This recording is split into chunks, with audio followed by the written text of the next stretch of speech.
Yeah, we back. Now, today's going to be a follow-up video to the one I dropped the other day where I spoke about how the French government, after 200 years, has finally acknowledged the Haitian independence debt. Now, they didn't say they're going to pay it back. They just said we acknowledge it and we'll examine it. But in today's video, I got something special for y'all, man. I got a treat for y'all. Man, I am excited about what we're going to discuss in today's video. Now, as I mentioned before, the French government had came to an agreement with the Haitian government in 1825 in regards to the so-called independence debt, the payment of reparations to the French colonists. And that agreement was signed under the administration of President Jean-Pierre Boyer.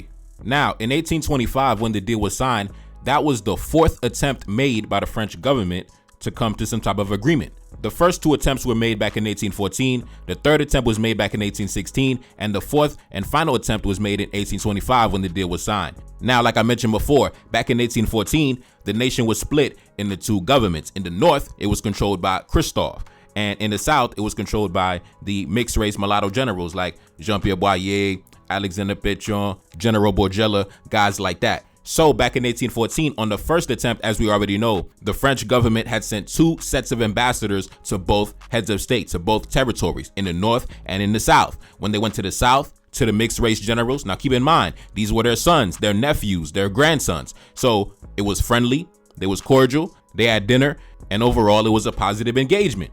When they went to the north, when they went to Christophe's territory, the French ambassador was arrested and he was killed. Now, in today's video, man, I done dug up a crazy document. I'm very excited about what we're about to read here today, right? So after Christophe killed the French ambassador back in 1814, he had published a document. Take a look up on the screen. Plan Général de Défense des Royaumes, the General Defense Plan for the Defense of the Kingdom. Now, that's why you never hear me say that the Haitians were forced to pay reparations. No. When the French government approached both sides in 1814, you had one faction that was ready to negotiate, and you had another faction that was ready to fight to the death. And unfortunately, after Christophe died, the faction that was willing to negotiate ended up taking over the entire island. And that's when the deal was signed in 1825. But in today's video, we are going to discuss the General Defense Plan for the Defense of the Kingdom. Christophe published this document back in 1814 after he killed the French ambassador, right? So now we're going to dive into his General Defense Plan. Now, I've never read this document. I'm reading it alongside with you. I just found it this morning. I just found this document this morning. I've been trying to find this document for a very long time. I've heard about it, but I do know that this General Defense Plan that Christophe had published, really, this is a defense plan that he inherited from Dessalines. I know a lot of what you're going to see here is really taken from Dessalines' original defense plan when he was the head of state, because I've heard about this document and I've been trying to find it for a very long time. So even though Christophe published it, keep in mind that a lot of it, Dessalines laid the foundation for everything we're about to read. So anyways, let's get into it. The General Defense Plan for the Defense of the Kingdom, 1814. Christophe just killed the French ambassador. Now he just published this document to the entire nation. Let's get into it, not wasting no time. At the top, liberty and independence. The General Defense Plan for the Defense of the Kingdom. The plans of our implacable enemies are well known. Even the least farsighted cannot doubt them. Slavery, our complete destruction. We must fight for our freedom, our independence. We must defend our lives, defend our women, and defend our children. We must employ all means of destruction against our enemies. We must use a defense system in harmony with our localities and deploy our energy to defeat our tyrants. The generals commanding the provinces, the divisions, and districts of the kingdom will begin immediately to equip themselves throughout the extent of their command with candlewood in the form of torches and other combustible materials suitable for setting fires. Listen, that's why I say when it comes to President Jean-Pierre Boyer, I don't allow him to escape accountability. Oh, he was forced to do it. No, he had all the resources necessary to defend himself. Need I remind you, like I said, when Christophe died, Jean-Pierre Boyer, he inherited Christophe's territory, Christophe's military, Christophe's treasury, Christophe's citadel, Christophe's gunpowder, cannons, everything that Christophe had. He inherited Christophe's defense plan. So Christophe left behind the defense plan that you could have employed to defend the nation. And you didn't even fire a single shot. You didn't even throw a single rock at the Frenchman. So listen, I don't allow Jean-Pierre Boyer to escape accountability. No, he willingly signed. Like I said, Jean-Pierre Boyer, he grew up in France. He was trained in France. He was educated in France. He died in France. His loyalty was to France. So like I said, he was not forced to pay. He had all the means to defend himself, but he simply chose to capitulate, right? He did not have to sign that deal because in 1825, we were stronger than we were back in 1804. We were more organized. We had more money. We had actual fortification systems. We had cannons and gunpowder and everything. We had way more than we had back in 1804. So we had everything we needed to wage a defensive war. But Jean-Pierre Boyer, he decided to capitulate, and unfortunately we have suffered as a result. Now let's get back into it. Let's get back into Christophe's defense plan. Upon the landing of the French military on our coast, all of the cities, towns, dwellings, factories, and all other establishments located in the plains where the enemy can travel and take advantage of establishing camps will be burned from top to bottom, to remove any kind of shelter against the influence of our climate and the ravages of the weather. All inhabitants withdrawn to the mountains where they have chosen a retreat. All bridges will be broken and destroyed. The dikes of rivers, streams, and ponds broken. All water will be diverted and thrown into the main roads. All roads will be made rigged and impassable. All the cattle and mounted beasts will be pushed into the most remote and inaccessible parts of the hills of the plain. All the carts, carriages, which are not necessary to us in the mountains, and all other objects indiscriminately which can serve as resources for the enemy will be destroyed and put out of a state of ever being of any use. Finally, that the enemy finds upon disembarking only rubble and devastated and ruined land in all of the places where towns, villages, and dwellings have existed. Now, time out. You see, this is why I do not allow President Jean-Pierre Boyer to escape accountability. Christophe literally gave you a step-by-step tutorial on what to do in the event of a French invasion, and you decided to ignore all of that and sign the deal. Listen, Jean-Pierre Boyer, I defecate on your grave. Now, let's discuss that real quick. Let's discuss that part of the defense plan. Now, in that section of the document, Christophe basically says that upon the event of a French landing, as soon as the French military arrives, they're going to set up camps, right? They're going to begin, establishing themselves in the area. So Christophe, in that part of the defense plan, says that when the French lands, he wants them to find nothing but ashes and rubble. No buildings to house your troops, no shelter, no nothing. You're just going to be exposed to the open climate, right? No shelter, no resources, just open to the mosquitoes and the harsh reality of the diseases in the tropical weather, right? You're going to be destroyed by the weather upon your arrival. That was the first line of defense. And also, if you notice, he said that the military is going to move all the cattle, all the beasts to the most inaccessible parts, right? So no food, no resources, no fresh water. They're just going to be exposed to the climate and dehydrated and starving. Also, if you notice, he said all roads and bridges will be broken and made impassable. That means that you're not going to be able to move your cannons, your supplies, your reinforcements, your wagons, your gunpowder. All your supplies necessary for a military campaign is going to get stuck in the road. It's going to get stuck in the mud. It's going to get stranded on the road because you're not going to be able to safely transport your materials because all the roads and bridges have been destroyed. Right? So that was the first line of defense. Before you even fire a shot, before you have even engaged them militarily, upon landing, the French are already going to be suffering setbacks. So like I said, man, I don't give Jean-Pierre Boyer no escape of accountability, right? I don't respect him.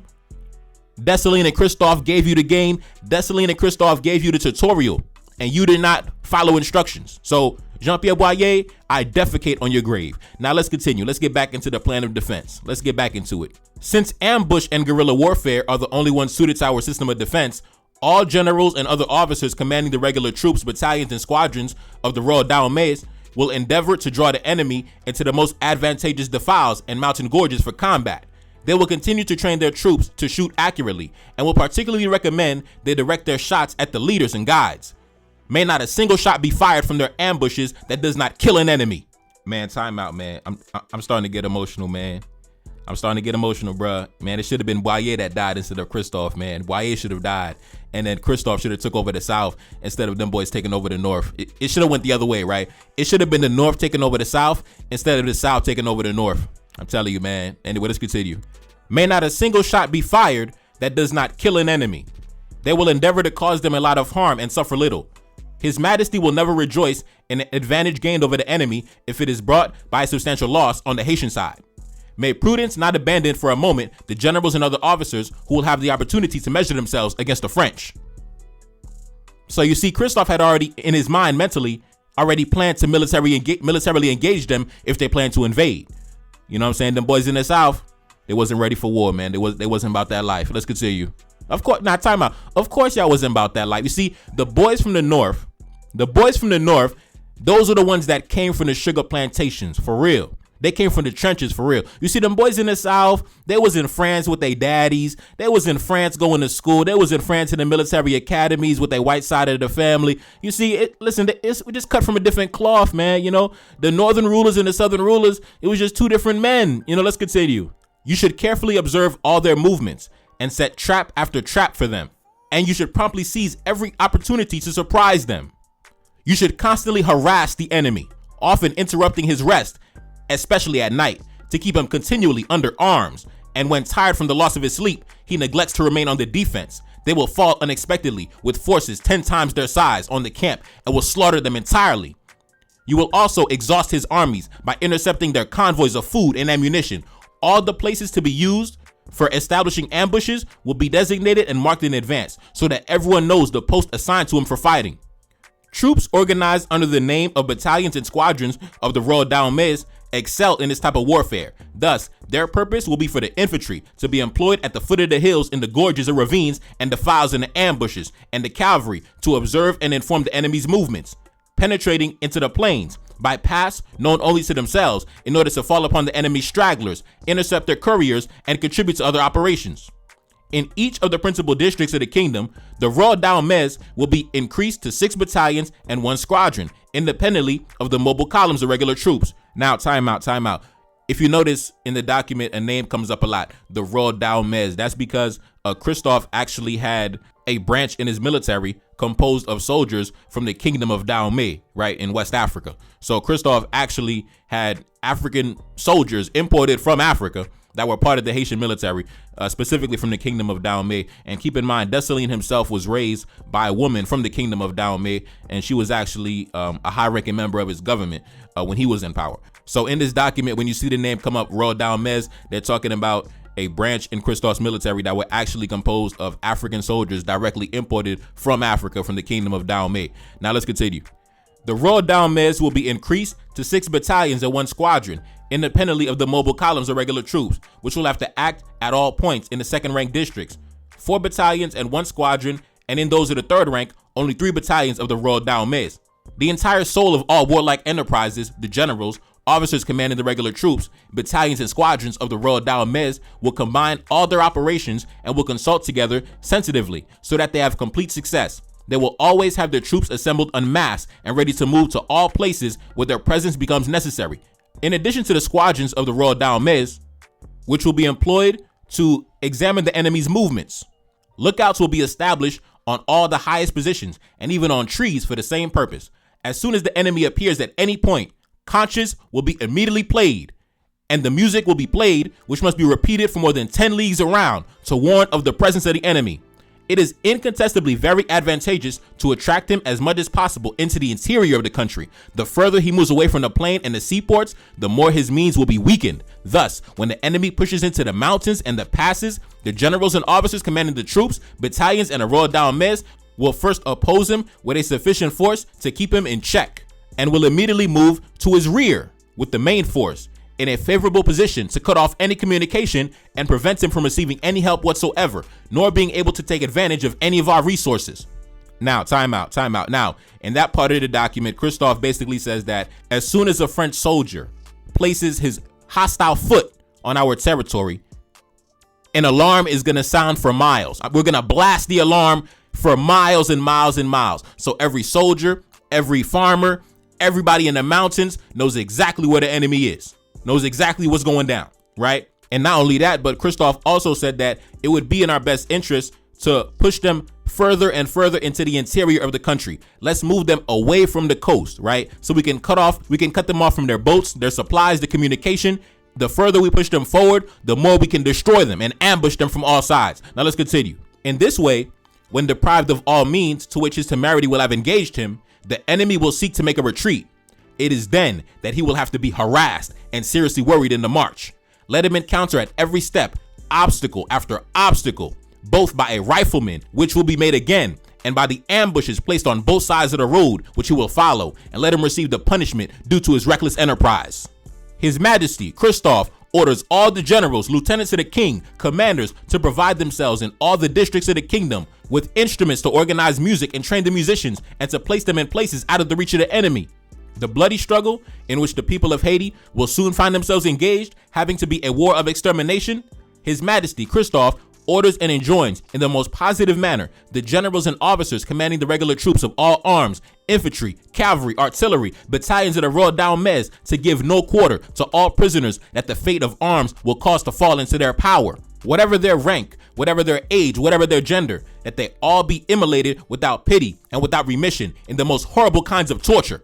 All the means that they will put into use to destroy and exterminate the enemy will be a sacred duty. The triumph of the cause of the Haitians and the salvation of the fatherland impose the most imperative law on them. It is recommended to the generals and officers commanding the line troops, battalions of the Royal Dahomey, to endeavor to intercept the enemy's couriers and to take the letters and papers that can make known his plans, his movements, and the enterprises that he will have projected, which letters and papers to be sent immediately to the king, His Majesty. Now, time out. Now, in that part of the document, Christoph says, no matter their rank, no matter their age, no matter their gender, right? Anybody who comes off that boat with the French, it doesn't matter if it's a man, woman, or a newborn baby. Everybody gonna die. Everybody has to die. Any invader comes on this territory, man, woman, and child, everybody gonna die. That's what Christoph said. And also, if you notice, Christoph said that it is very important that the generals and commanders intercept their letters, right? Because that's how you gain intelligence of their plans and their movements, right? Because these guys are going to be carrying certain instructions. They're going to have certain letters and documents on their person. So Christoph said, you have to make sure whatever documents you find, whatever papers you find, send them immediately to the Majesty. Send them immediately to the king, right? Because that right there is intelligence. We're gathering intelligence. Now let's continue. Independently of the large quantity of food of all kinds already planted in the mountains of all quarters of the kingdom to meet the needs of the army and the citizens, the generals, the lieutenants of the king, and the commanders will also prepare other suitable lands in the hills, inaccessible to the enemy, to continue planting. The war must not interrupt or slow down cultivation in any way. Since the men are destined to fight, the women and children able to work will be employed in this task, which deserves all the concern of the generals. The generals and officers commanding the line troops, the Royal Dahomey battalions, will imbue the nation with its great interest and will make each Haitian feel individually the necessity of contributing with all his or her strength and faculties to the defense of the common cause, of employing all imaginable means of destruction, even those forbidden by the laws of nations, to exterminate our enemies. Now, time out. Now, in that part of the document, Christoph said that, listen, we already have a large quantity of food stacked up and stashed away in the mountains, right? Far away from the enemy, deep in the citadel. We have a large quantity of food. We've been stacking up for a rainy day. So don't worry, right? Nobody's going to be starving. Listen, we have enough to feed your families. Don't worry about nothing. So even though the war is going to be going on, nobody's going to be hungry. It's not going to be a refugee crisis. We still going to be eating good. The cultivation is still going to be going on, right? So while the men are fighting, the women and children are going to be, cultivating. They're going to be engaging in agriculture, right? So the generals have to, play a double task. The generals have to command the military, but they also have to make sure the women and children stay safe so they can engage in agriculture to make sure we got food to eat, right? And Christoph, my favorite line, he said towards the end, right? He said, we have to employ all possible means of destruction, even those forbidden by the laws of nations, right? Christoph said, listen, when he says even those forbidden by the laws of nations, he said, listen, even if we have to commit crimes against humanity, we got to do what we got to do. Even if we have to commit crimes against humanity, even if we have to do things that are forbidden by the laws of nations, we must do whatever we have to do to eliminate our enemies. Now, listen, how come Jean-Pierre Boyer, he wasn't standing on business like that? That's why I don't allow him to escape accountability. Christoph left you a step-by-step guide, on what to do in the event of a foreign invasion, and you did not apply any of his laws and strategies. You are a coward, right? Dessalines was the one that originally drafted this document. Christoph simply added upon this document. So Dessalines and Christoph gave you the game, and you did not follow the game. Listen, man, I got no respect for Jean-Pierre Boyer. One of the worst presidents in the history of heads of state, in the history of humanity, one of the worst leaders to ever be a head of state, destroyed an entire country for multiple generations. Let's continue. To the defense of the common cause of employing all imaginable means of destruction, even those forbidden by the laws of nations, to exterminate our enemies. All kinds of punishments that can be invented will become legitimate against those who come again with the atrocious designs of renewing among us those scenes of barbarity that afflicted our homeland under the General Leclercs, the Rochambeaus, and their adherents. for there is no example of a people who found themselves in the same situation as the Haitian people. Now, time out, Christophe, I got to correct that. It wasn't only our people that was under slavery. We also had our other brothers in the different parts of the different colonies that was also under slavery. But let's continue. They will nourish and strengthen in this nation this spirit of hatred that we have dedicated to our tyrants, to these vile supporters of slavery. They will protect it against the artifices of these bloodthirsty tigers, for they will not fail to use, according to their guilty habit, their favorite weapons, which are those of deception, by fine words and insidious proclamations, as they have always done, and particularly in the expedition of Leclerc back in 1802, while their true intentions are to plunge the entire population of Haiti back into the horrors of slavery or to annihilate us if they cannot succeed. The generals will constantly present these considerations before the people so that they may serve as preservatives, and they will inculcate this truth that our salvation depends on our energy and our courage. It is also recommended that the said generals and officers to excite to the highest degree enthusiasm amongst the Haitians. They will make them glimpse how unforgiving the enemy that they will have to fight is, and to demonstrate this effectively, they will only need to remind them of what happened in the so-called 3 months war against the French, when, with a handful of men in the gorges and defiles of Dondon, we defeated, dispersed, and cut to pieces the numerous troops of Hardy's division. Rochambeau, the head of a strong division, was also defeated by 600 skillfully led men that, without enumerating many brilliant actions, have illustrated our arms in the same war. At Crétapéro, a weak garrison, composed for the most part of young recruits without experience, repelled and rendered useless 3 attempts by the entire French army united, seconded by the Haitian troops who had surrendered, led and directed by General Leclerc himself, and then 3/4 of the population in the Haitian army has submitted to the French, and the other remaining quarter, this handful of brave men, reduced to fighting hand to hand and sometimes fighting with rocks, resisted and stood up to all the efforts of the French that in the last war, when unanimously we stood up unmasked, reduced to the sole resource for fighting of using pikes, old rusty weapons, iron circles instead of sabers.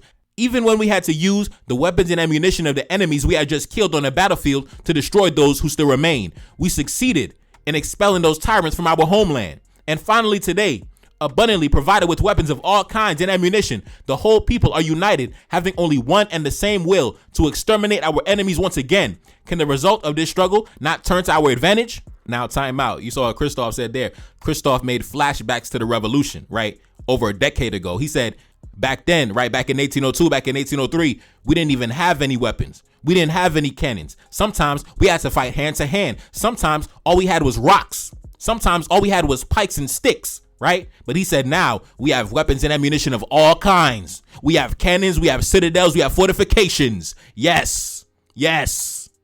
So that's why I say Jean-Pierre Boyer, he had no excuse to sign that deal. He had no excuse to sign that agreement. And I know Christophe still to this day, 200 years later in the grave, I know Christophe is still heartbroken that you signed that deal. Christophe gave you everything you needed to defend yourself, and you signed that deal. I got no respect for Jean-Pierre Boyer, the worst Haitian president in history. The worst. The worst. Literally the worst. Now, let's continue. No matter the numerous armies, we do not count the number of our enemies. The more there are, the more we shall sacrifice. The generals and officers commanding the borderlines of the Spanish part will monitor these different points and establish strong posts in positions that offer advantages in the roads and exits leading to them in order to hold the enemy in check if he seeks to penetrate our territory by coming through this part, until the mobile columns intended to act on all points move to the threatened places to fight the enemy in the manner recommended in Article 7. The formal and positive intention of His Majesty is that these presents will be read to the troops of all parades and to the people every Sunday in all the parishes for their instruction, so that everyone will be well imbued with them, and that every Haitian may learn them like his catechism. Although the Haitians do not need, when it comes to such great interest, to be excited by the prospect of rewards, but it is a duty that the king has contracted towards the brave not to leave any of their honorable actions without rewards. Consequently, the generals, commanders, officers of all ranks, and all Haitians indiscriminately, to whatever class of society they belong, soldiers, bourgeois, farmers, and those who have distinguished themselves by their bravery and good conduct, whether in fighting or defeating the enemy or in protecting their fellow citizens, will obtain rewards proportionate to the importance of the services they have rendered. And His Majesty particularly enjoins the commanding generals to make known to him those who have distinguished themselves the most and who have performed actions worthy of meriting his attention.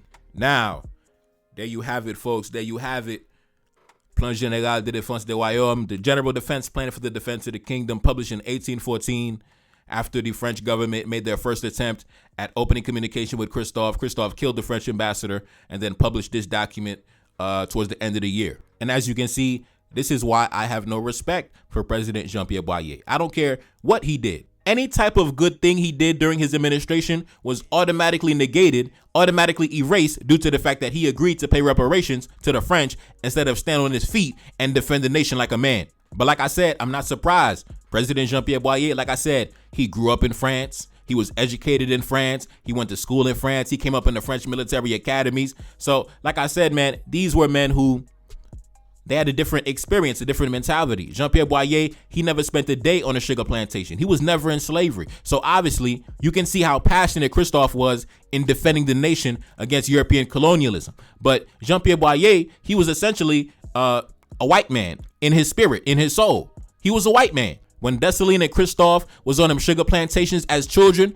Jean-Pierre Boyer was somewhere in France going to school, right? Enjoying the good life. So no, he was not forced to pay. He was not forced to pay, because if you were forced to pay, that would mean that you've employed all other means of strategies of defending yourself, and then you came to a last resort and then you did it. No, that was your first choice. You didn't even go the military route. You didn't even go the defensive route. You didn't even throw a rock in defense of yourself, bro. Like I said, you had everything you needed. You even had a step-by-step instruction guide in case you didn't know what to do. There was a step-by-step text that told you what to do, right? Step 1, destroy the roads, destroy the towns and the cities, right? Move everything to the interior. Move the cattle, move all the supplies to the mountains, right? Attract the enemy towards the interior of the country so you could box him in and cut off his resources, cut off his communication, cut off his routes, right? Cut off his supplies. Set up ambushes along the roads so as the enemy's marching, you can hit them with the ambushes. Listen, Christophe told you what to do. You mean to tell me if I could find the document in 2025, you mean to tell me Jean-Pierre Boyer back in 1825, he did not know about this document? You mean to tell me he didn't know about this document? He knew about this document. He knew about it. He made a choice not to follow the instructions. So for that, we give him no respect. We defecate on his grave, we urinate on his grave, and we stomp all over his memory. Jean-Pierre Boyer, go to hell, burn in hell. Anyways, man, it's your boy Neferkari Dessalines back in the man. Goddamn, I'm so angry. He got me stumbling and mumbling and stuttering. It's your boy Neferkari Dessalines back in the building. Yes, indeed. Cash App in the description. Support the channel. Support the album. Sahel 1816. Go to my homepage in my playlist section. Enjoy the album, and I'm gone. Peace. Told me she loved me and said that it's real. So independent, ain't signing no deal. Feel like a king and I'm up in Cap Henry. I'm in the citadel, top of the hill. Trying to run up, but we let off a cannon. Secret location, I'm keeping it sealed. You ain't retaliate, Franco Medina. Came to the country and he got killed. You ain't retaliate, Rafi Mans. Thought you was loyal, thought you was real. Didn't even want to come pick up the body. Had your man locked up, he died in the cell. Up at the palace, I'm throwing a party. Right on the south and I'm giving them hell. And my little shorty, she looking exotic. African features, she casting a spell. Run to the check like I work on my fitness. Wake up each morning and handle my business. Say that she love me, she want my genetics. Wanna get married and make it official. Wanna get married and have all my babies. Up in the city, I'm riding Mercedes. Up in the city, they treat me like royalty. Feeling like Dolph, talking about lords. Spreading my wings and I had to get fly. Up in the top, an incredible vibe. Came from the bottom, I'm up in the sky. Gave one look and said, baby, you fine. Wake up each morning and handle my business. They just be talking, you see me, I live it. Ride on my enemies, sounding like thunder. 1804, got that shit in my spirit. 1804 when I step in the building. 1804, and that's word of my mother. Rock my women and die for my brother. Never gonna fall when I'm deep under pressure. Tell them we back and they better accept it. Move like a king, every step is divine. Ride on my enemies with no exception. Taking revenge and I'm taking what's mine. Pour up a drink and it's time that we toast. Watching my back, keep my enemies close. Only the family, I stick with my brothers. Cannons position outside of the coast. Heavy artillery for the protection. Move like a general, stick to the code. Feel like a king when I'm up in the north. Beautiful women, they trying to get chose. Launch an invasion all over the south. Capture the capital with all my woes. Look at my energy and my demeanor. Dripping that ice and that's head to my toes. Lately I'm flexing all on the Americans. Flexing my muscle on missing my road. Just got a carriage just coming from London. Boy, that shit cash, I ain't taking no loans. Boy, that shit cash, that's fresh on the boat. Enemy know I got millions in gold. Enemy know I got choppers and cannons. How did I do it? They can't understand it. How did I do it? It's cause I'm relentless. Call me King Harry, my name is cemented. Call me King Harry, I'm up in the palace. Call me King Harry, I'm raising the status.